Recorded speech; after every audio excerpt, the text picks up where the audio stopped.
Ho ho boardies, welcome to Borderline Games. I'm Gareth and this is the Chrono Jotter episode 25. Last time we came full circle and saw how Ran came to be at this school. Miss Sakura took us here to keep us safe. She then unearthed the Chrono Jotter, a precious relic that her great-grandfather lives in. Wish I was making this up. And gave it to Ran. Not before, though, killing herself and apparently entering the Jotter herself. Ran wakes up, and then she's back in the world that we know. Like, she's been reincarnated back in the world of the Chrono Jotter, I'm guessing. So, does that answer everything that we have questions about? Not really. For example, why is this school now blocked off? Why are all notable figures in Ran's life appearing as students to this school? That's a big one. Anyway, we are now talking to one of two Ansakuras. There's the Ansakura that's in the diary, and there's the Ansakura that's at the school, and we're talking to the Ansakura at the school. And I think the last time they said, last thing that we said to each other, let's have a look at that actually.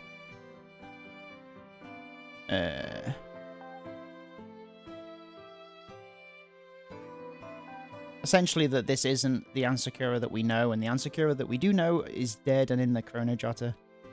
So let's carry on. It was almost inconceivable how much a simple motion was able to calm me down entirely, leaving only the single tear that was sliding down Anne's finger to the back of her hand. So Anne has just wiped the tears from her eyes, I think. Thank you. This is the best answer you could have given me, from my perspective. It's enough to let me set down everything here. I hope it won't leave any burdens on you either. What will you do after this, Ran? I stood up and Anne followed as well. Only then did some indecision surface in her eyes. I'm going to leave this place. It's possible that my departure may cause some changes in the fundamental nature of this place, but this place was clearly a realm that existed only for my sake. If I were to cease to exist here, the other girls here would also be transformed in some way as well, perhaps. But it wouldn't have any impact on the outside world at all, so no matter what, the things that happened here would be meaningless. The suffering that Kawazumi-sensei and Asakura went through won't have changed because of anything I did for them here. So what happens after this? After that is also meaningless. I don't know what exactly you mean by leaving here. But no matter where you're going, you won't forget what happened here, right? The things that you said and did for Hinata out of guilt. The way you helped Makoto change, even if you don't think it means anything to them. What about for yourself? Me. It's about me growing. It was true that I'd never attempted to make up for Kawazumi-sensei, and that I never even had an opportunity to get to know Asakura, but my deeds here had given me the opportunity to explore all kinds of alternative possibilities, and let me understand them far more. Just like how, even though I could only watch the recalls, I was indeed experiencing them as well. Anne? Is that the meaning that the power of recall brings me? Maybe you're right. Maybe these events do have some meaning to me. But I will need time to prove that. Perhaps I'll be able to see the impact of these experiences on me in time, once I depart from this place. Even if she wasn't the real Anne, she was still easily able to dissolve my confusion and give inspiration onto me. It only made my longing for Anne, which had never once receded, redouble in strength. Goodbye, Anne. I hope you can find the real Ansakura.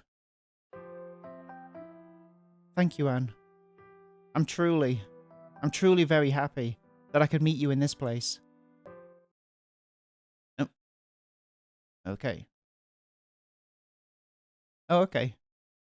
So, is the ending that we've just seen, is this going to be a split? Like, are we going to have the version if we saw the one in the school, and the one if we saw the one in the book, maybe? I stood at the edge of the swimming pool looking at the water. There wasn't a single ripple on it at the moment. It was as flat as the surface of a mirror. What is it, Ibuki? Asking to meet privately with Sakura, then asking to meet privately with me. Do you have something major planned or what? Yurono. I wanted to make some light conversation or maybe crack some jokes to help break the ice, but then I thought that there wasn't a point. If my reasoning is right, then no matter what kind of ridiculous ideas I propose to her, Yurona would always believe me and support me. Yurono, I've recovered the vast majority of my memories. I understand why I've come here, as well as what's happened to Anne. Ooh. When Anne killed herself in front of me, we were in our 3rd year in high school. I spent the 4 years after that trying to find a way to revive her, and during the period of time between my first meeting with Anne and Anne's death, I came into contact with everyone in this school in one way or another. Okay.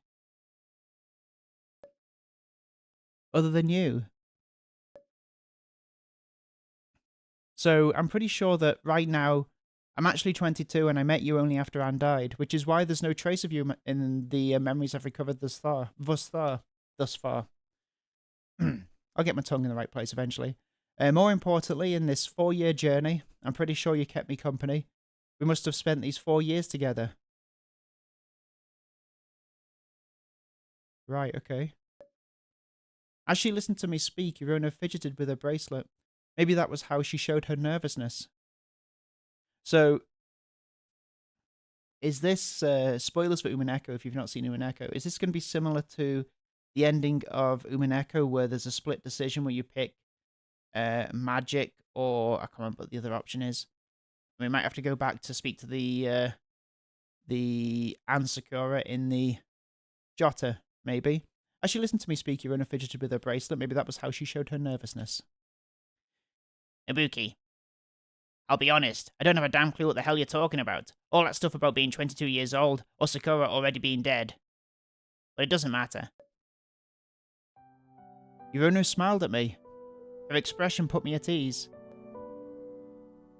It's a bit embarrassing to say it like this, but I don't care what your plans are.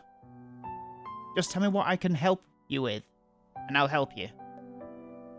Like, how do I put it? I feel like if it's for you, then anything is okay. It's weird since we've clearly only just met not too long ago, but it's the same with me. The first person I saw in the whole school was you, and you're probably the one I trust the most too. Whenever I found myself unsure, you always tried your best to find a way to help me.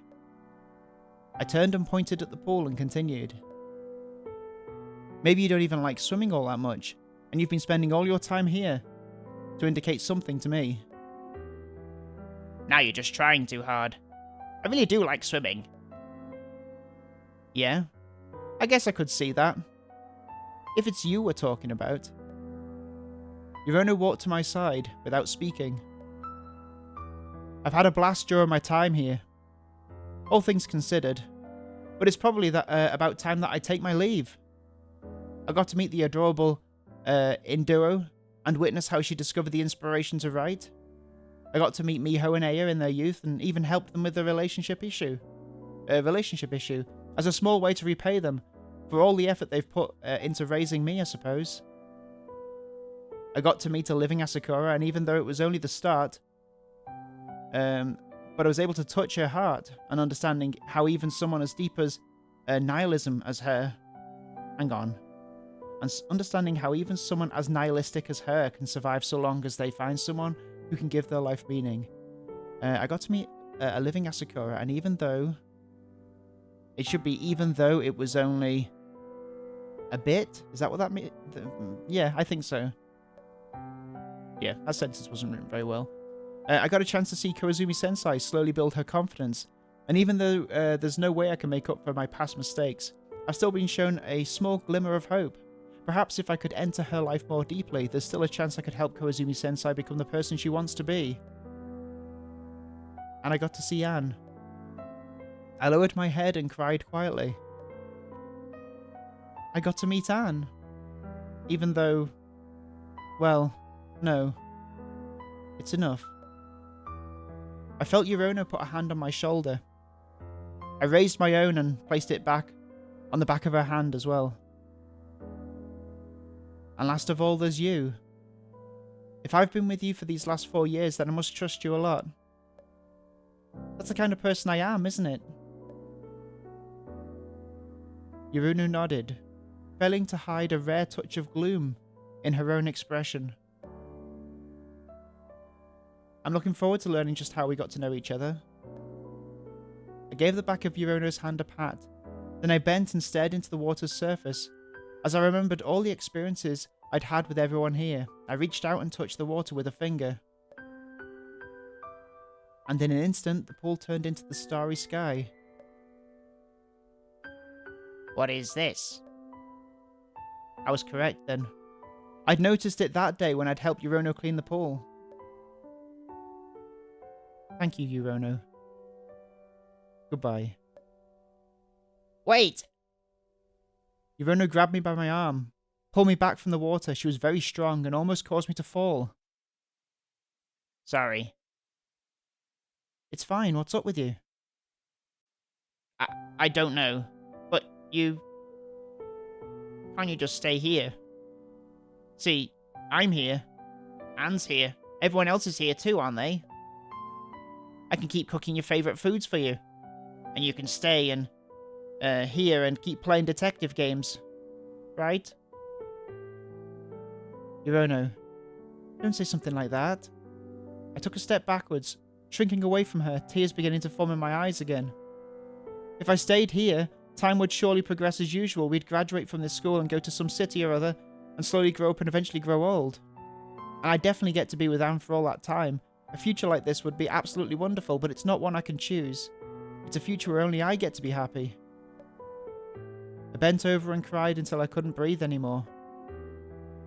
The real Anne died for me, and Miho and Aya will need me to take care of them after they get old. And there's another you waiting on the outside for me to leave this place. So, please, don't say things like that to me. I really will lose my resolve. Alright. I won't say any more then. Get out of here, and go do what you want to do. Yurono helped me up, and wiped away my tears much more roughly than Anne did. According to you, there's another me on the outside waiting for you. With her there to take care of you. I'm sure I won't have to worry at all. As I wiped my tears, I laughed out loud and nodded. You're totally right. With you around, I'm sure there's nothing I need to worry about. I took a deep breath and showed as cheerful an expression to Yurono as I could, but all it seemed to do was amuse her. But that was good enough. I turned and stepped into the stars. That was kind of sad. Spots of starlight appeared in the darkness, but their radiance seemed not to touch me. I raised my hand but saw nothing. I lowered my head but couldn't find my body either. Just an indistinguishable blackness. All around, a vast starscape gradually appeared. They were like images on a tapestry, giving off no real illumination. I felt solidity under my feet. I was standing on the ground. I bent down and used my hands to feel the floor beneath me. I found that I was standing on a set of stairs. Oh, this is similar to the beginning of the game. It seemed that if I followed these steps and advanced forward, that I'd be able to reach my destination. I stood up and began moving without hesitation, even though I couldn't see a single thing except the vacuous starscape all around me. I was confident that the stairs weren't always there, but rather that they would appear whenever I stepped.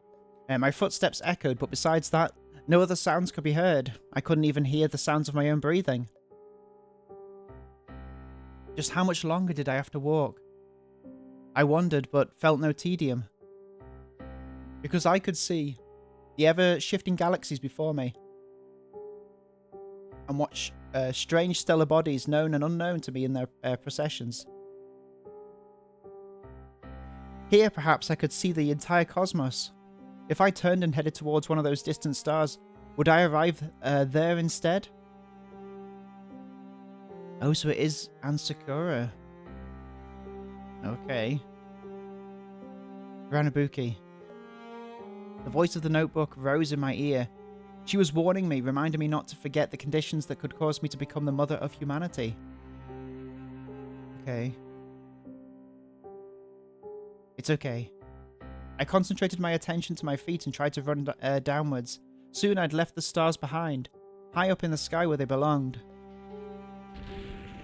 Then the sound of the revolving stars rose again. There was something approaching me, but I ignored it and kept descending. Ranabuki, would you give control of your body to me? No worries.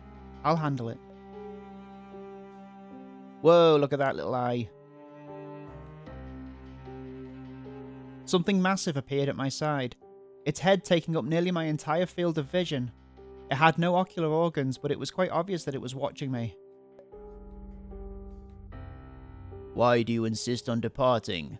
All of your most important memories, all of these people for whom you care the most, are all fully gathered here.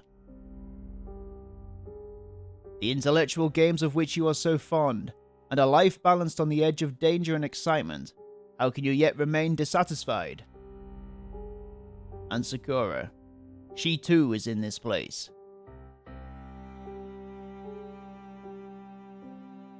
Its voice was emotionless, and its head had no muscles with which it could express emotions, but clearly it was in despair, and its words were that of pleading.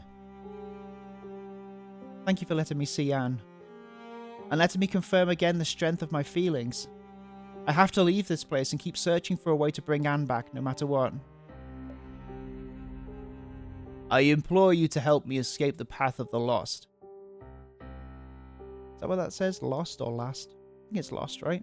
To borrow the aid of the Mother of Humanity and help return me to my homeland.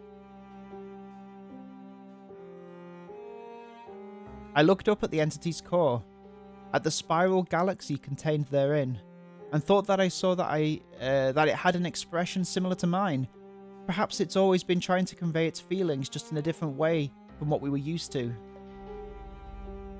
I can no longer sustain my form. I trapped you in this location to attract the attention of the Mother, or perhaps you, after you replace her, can lend me what aid you can. Or perhaps you, after you replace her, can lend me what aid you can.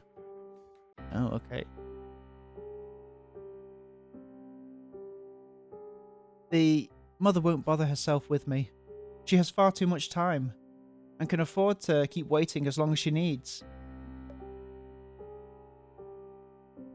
You shouldn't put your hopes in me. I will not become the next mother.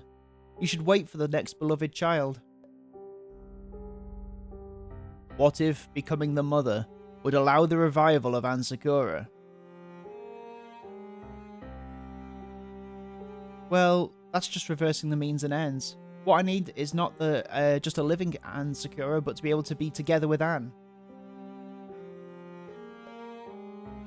The sound of revolving stars slowly weakened. The entity continued hovering before me, but it didn't want to speak again.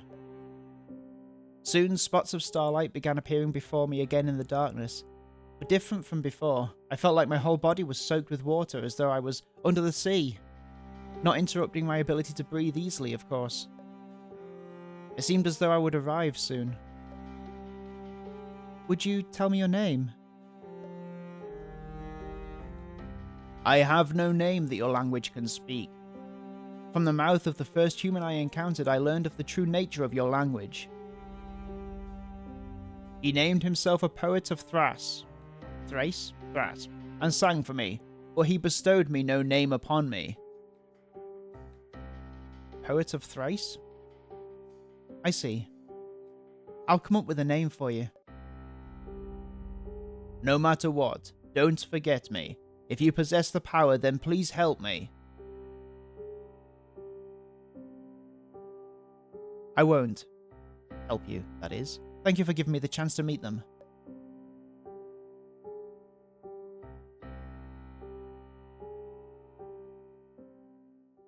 I raised my hand, wiping aside the invisible fluid before my eyes, as a beam of dim light appeared not far away.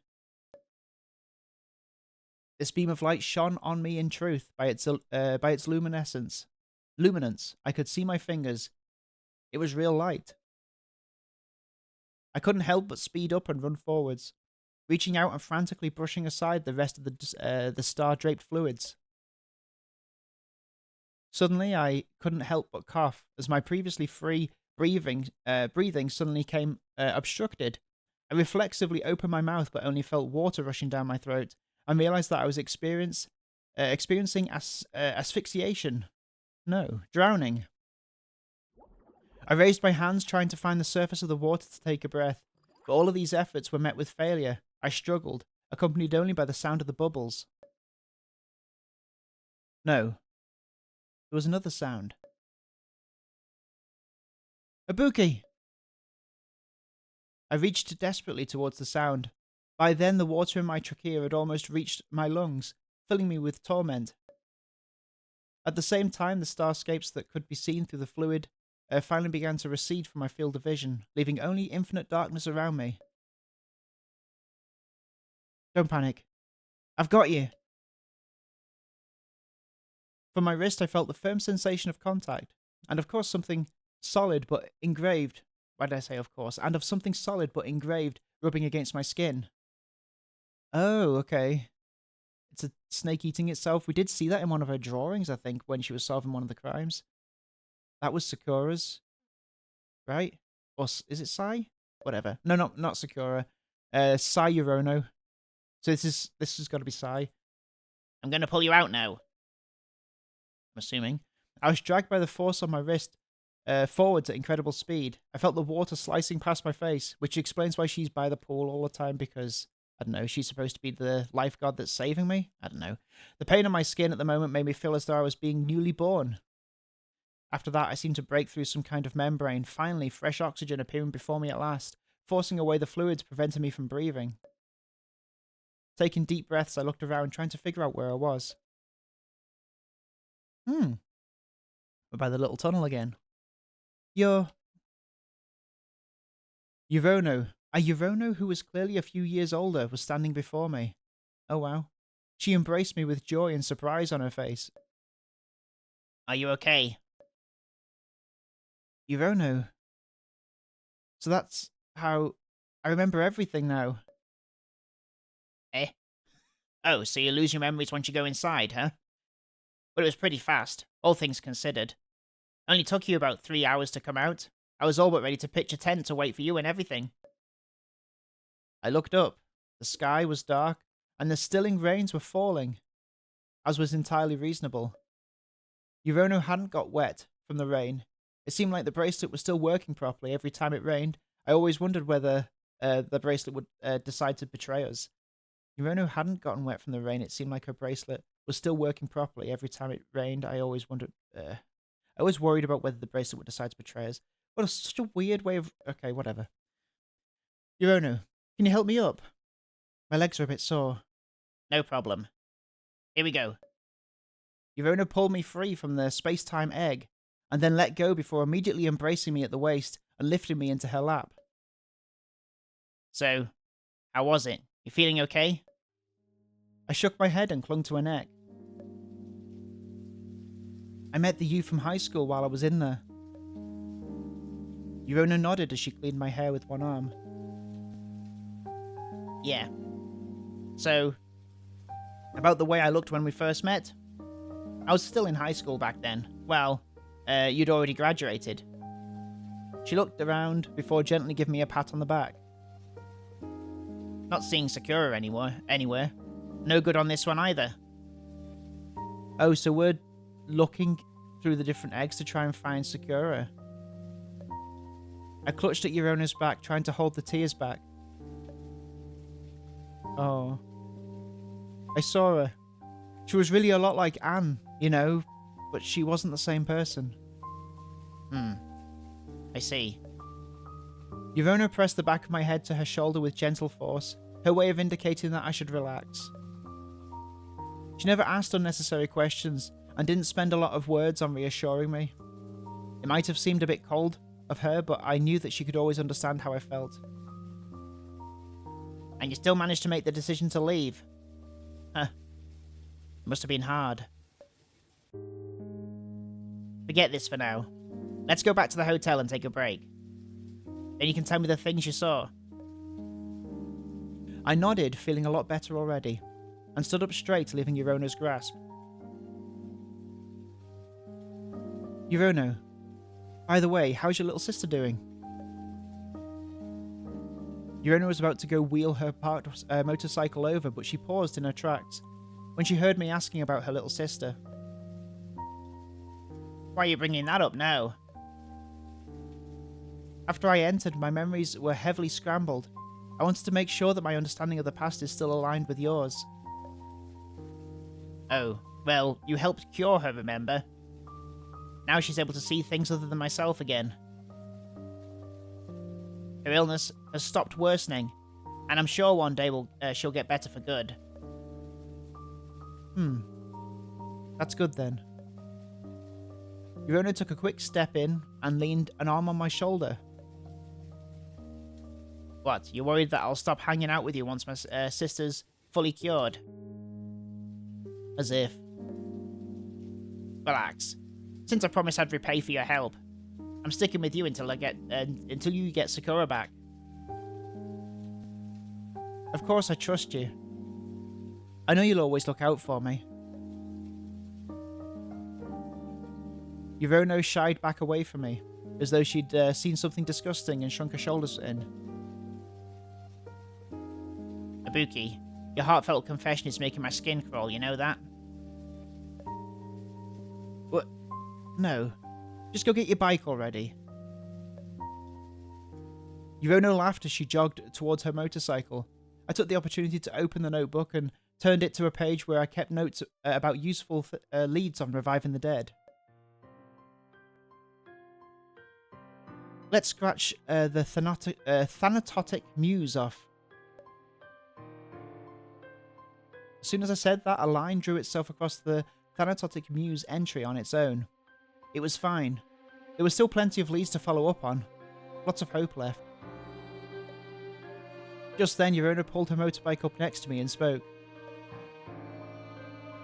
So, where do you want to go next, Ibuki? I closed the notebook. A few different locations appeared in my mind, but I didn't have time to think. I didn't have to think long before rejecting all of them. Let's go back to Japan first. I want to visit Miho and Aya and Koizumi-sensei. Yorona nodded, and after putting her helmet back on, turned the motorcycle back in the direction we'd came. I looked down, watching as the wheels kicked up dirt, and thought about the way that Miss Sakura and I had brushed off the mud on our shoes before entering the gymnasium just a few days ago. Miss Sakura.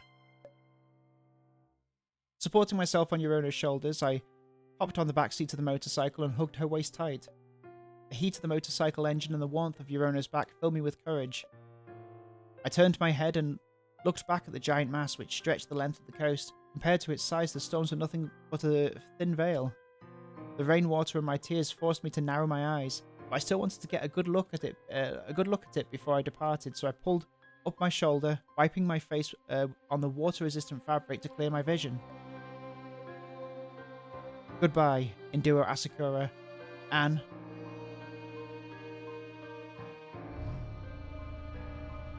Hey. Is that the end? Is that credits? That's an interesting ending.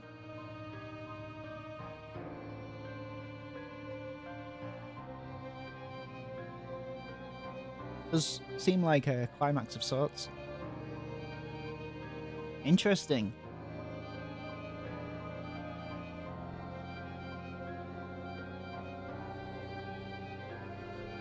Whoa.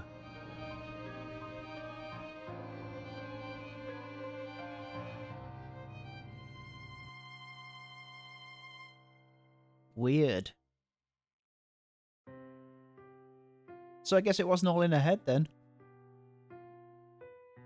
Or was it? Cool. Well, I gotta say, I liked it. Also like this coffee I've got. Just gonna stay like that?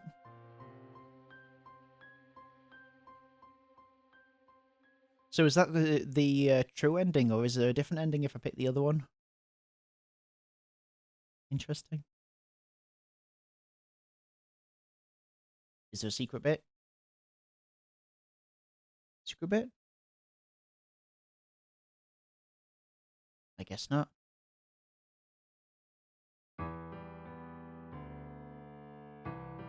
Wow. I liked it. I really liked it. It was good.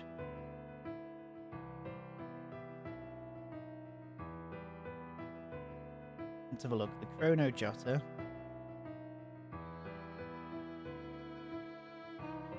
is by Orca Layout. I feel like it might be their first project. PC games by Orca. Yeah. Chrono Jotter is the first visual novel put out by Orca Layout. I hope they do more. Oh, let's have a look, actually. The Chrono Jotter Reigning City. Is this by the same people? This is by the same people? They do loads of games? What am I talking about? Okay, Orca Layout, I've done. Reigning City Millions Recollections. Oh, that's coming soon. Oh, okay. So is that their next game? I wonder if that's going to be a sequel of sorts.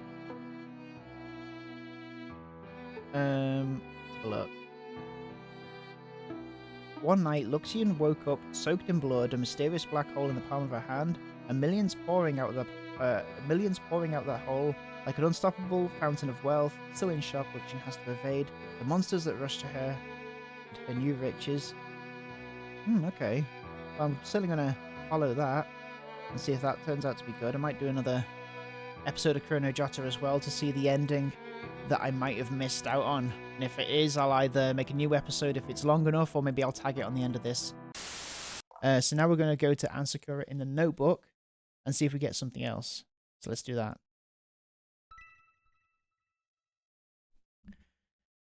Ran bolted upright from the bed. Without a moment of hesitation, she grabbed the notebook and the weapon that had been used to kill her, and kneeled to the floor.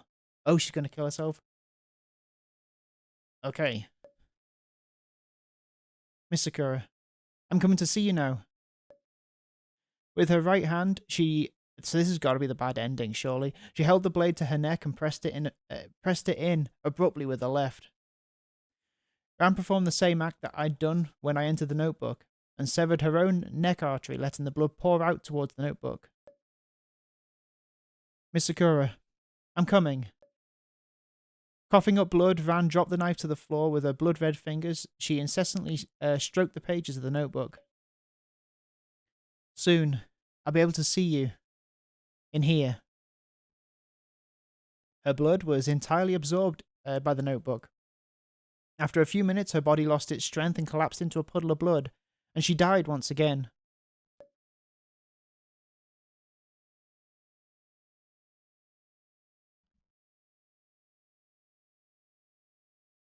I mean, this doesn't seem like a good ending so far. Ran opened her eyes.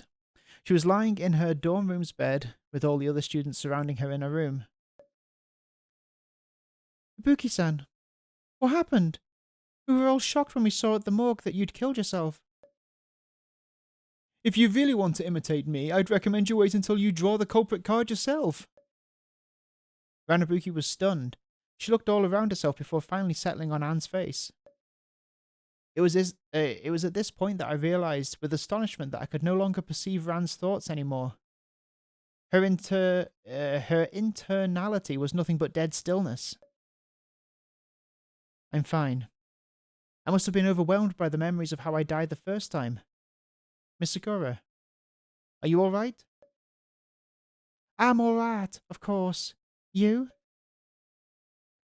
I think I'm fine. Maybe staying here isn't such a bad idea after all. Ran-chan, what's going on? You're sounding a bit off. Maybe you should take a bit more time to recuperate. Ran shook her head. Nah, it's nothing. I was just thinking about how I've actually been having a lot of fun during my time here. Well, Ibuki, even though I'm not sure what kind of epiphany you've had exactly, you can do as you please. So this is going to be where she becomes the new Mother Nature? Is that what it said it was? Ran nodded, laid back, and closed her eyes again. After my suicide, Ran found herself unable to bear the shock, and her mind slipped into disorder, unlike anything ever before. She began consuming the pages of the notebook, believing that doing so would allow her to establish some kind of connection with me. Even though it did have beneficial effects on her, it also resulted in the slow disappearance of my personality. At this point, I'm merely an entity which possesses Ansakura's memories. That's definitely a metaphor for something. I don't know what exactly. My mission is to protect her and enable her to do anything she wants to do. I guess it's obsessing over someone to the point where you destroy them. Is that the idea? My mission is to protect her and enable her to do anything she wants to do without being hindered by anybody, including myself. If she has decided that she would rather stay in this place, if she has decided to give up on finding a way to revive me, then I will not hinder her. I will always be at your side, Ranabuki. The end. What? Is that actually the end? What? Really? Well, that wasn't much. I guess it was a bad ending.